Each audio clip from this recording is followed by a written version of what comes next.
Esse é o tambor batá, ele é a parte central, possivelmente a parte central da origem de todos os ritmos ritualísticos, né, que são conhecidos da África para o Brasil. E não só na África, o tambor batá ele é um tambor que você encontra, até com outros nomes, num espectro que vai desde a África até o Oriente Médio, né?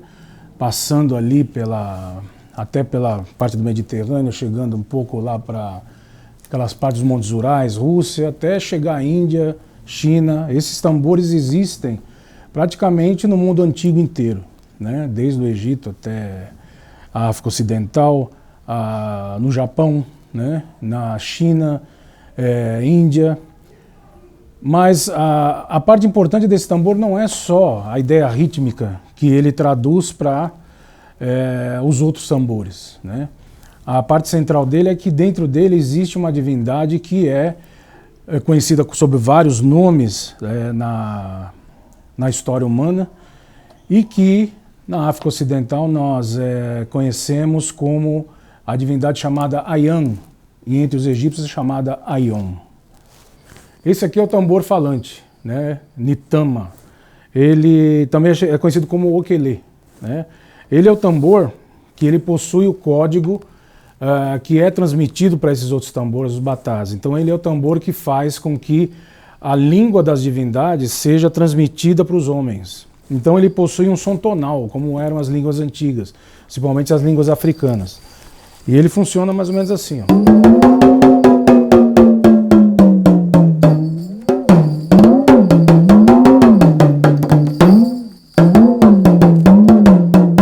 Ele imita alguém falando, né?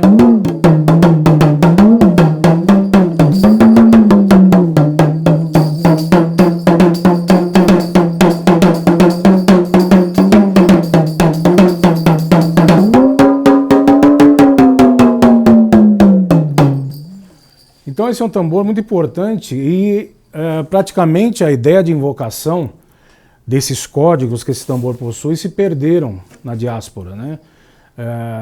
Algumas coisas foram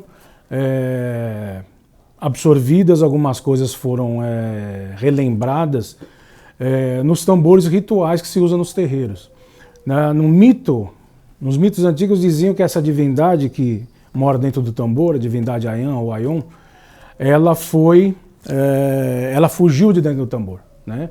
E ela fugiu por determinado motivo que os homens começaram a usar o tambor batá e os tambores para a guerra. E Ayan, que era uma divindade da paz, que estava dentro do tambor, ela começou a se agitar dentro do tambor. E Xangô desce do céu com seu machado e corta o tambor no meio. Quando ele corta o tambor no meio, surgem os tambores de uma pele só. E o mito diz que os tocadores rituais, né, os músicos rituais, eles precisam tocar, até que a divindade da paz e da harmonia, que é Ayan, ou Aion, volte para dentro do tambor novamente, né? Então esse é um mito que diz, às vezes, da esperança e da desesperança do músico ritual, né? Ou de qualquer músico, né? Em geral, o músico ele lida muito com o sentimento das pessoas e com os próprios sentimentos dele. E quando ele lida com isso, às vezes ele até age dentro de locais onde existe uma série de sentimentos conflituosos, né? E a música ela faz com que esses sentimentos eles sejam realocados, eles sejam renovados, e é por isso que a função maior do músico é trazer harmonia ao mundo. Para o povo Igala, as divindades possuem nomes diferentes do que são usados por outras nações africanas e aqui no Brasil. Mas são as mesmas divindades. Nós aqui utilizamos os nomes clássicos, né, porque não há sentido de você reinventar ou trazer outros nomes, pelo menos no aspecto externo. E se utilizando da nomenclatura do Zomaldudua, da linguagem Odudua, nós entendemos que existem entidades sobrenaturais que são chamadas Imolés. Os Imolés são divididos em dois grupos, Igbamolés e Irummolés. Igbamolés são os femininos, são 200 divindades primordiais, que são chamados orixás Funfun também, chamadas Igbamolés, que são as entidades mães do universo. E existem 200 Irummolés, que são as divindades masculinas, os pais do universo.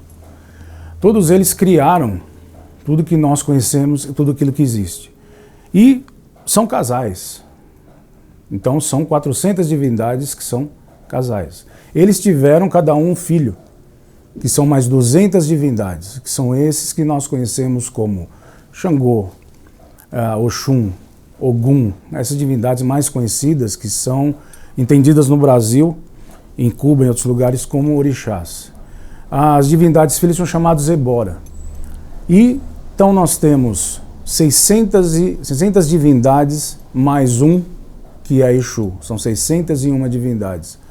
A partir dessa numerologia, a partir dessa compreensão que vem do Egito, nós conseguimos entender várias tradições, desde a tradição judaica cristã, as tradições copta, as tradições dos povos mais eslavos, porque toda essa comunicação ela surge do Egito e através do simbolismo, da numerologia, vai se disseminando pelo mundo e inclusive dá origem à adivinhação de Orunmila-Ifá, através dos seus 16 caminhos, onde nós encontramos entre os Igala as 16 divindades principais, que são, na verdade, um resumo dessas 601 divindades.